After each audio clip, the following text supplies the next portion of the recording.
Türkmenistanyň demokratik saýlawy DBT Halk Demokratik Hereketiniň syýasy platformasy. Türkmenistanyň demokratik saýlawy DBT Halk Demokratik Hereketi.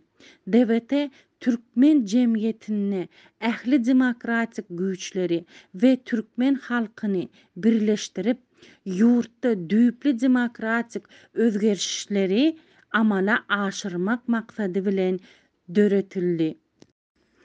DBT Türkmenistanyň halkynyň we halkara demokratik guramalarynyň gollawy bilen Türkmenistanyň demokratik we konstitusion özgörleşdirmeleri şeýle hem Türkmenistanyň durmuşyny gowlaşdyrmak üçin düýpli sosial ykdysady ütgeşmeleri geçirmegi maksatlaşdyrýar. 1. Syýasy özgertmeler. 1. Türkmenistanyň konstitusiýasyny ütgetmek, Türkmenistanyň prezidentiniň wezipesini ýatyrmak we ähli halkara kadalaryna we Türkmenistanyň kanunlaryna laýyklykda parlament respublikasyny konstitusiýada berkitmek. 2. Türkmenistanda bir palataly parlamentli we parlamenta günü saýlawly parlament respublikasynyň berkitilmek.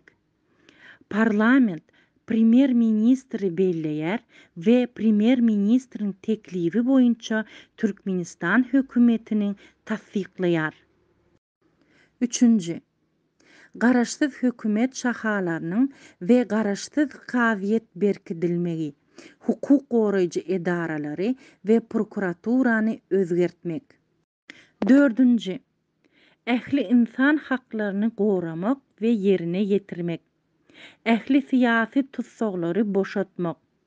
Türkmenistan Jenaýat kodeksiniň syýasy maksatly erkin beýan etmegi boýunça adam hukuklaryny bozýan ähli maddalaryny ýatyrmak. 5. Birleşikleri, partiýalary we kärdeşler arkalaşyklary döretmek azatlygyny berja etmek. 6. Parahaçylykly ýygnanyş, ýürüýüşler, demonstrasiýalar, mitingler we iş taşlaýyşlar azatlygy. 7.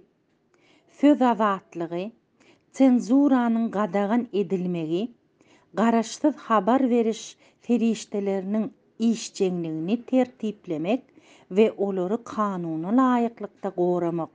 Metbugatyň demopolizasiýasy.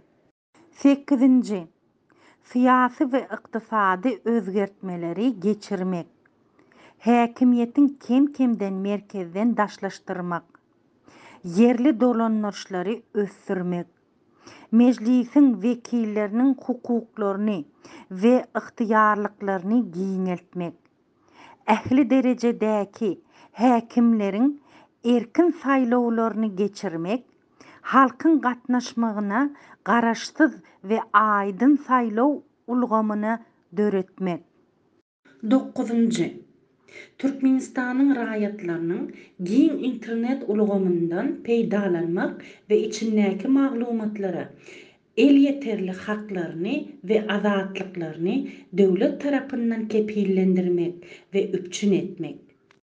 DBT ösüş ýoluny, progresi çatlaşdyran, öňde barajy güýçleriň biri bolan internetiň global we açyk tebigatyny ikrar edýär.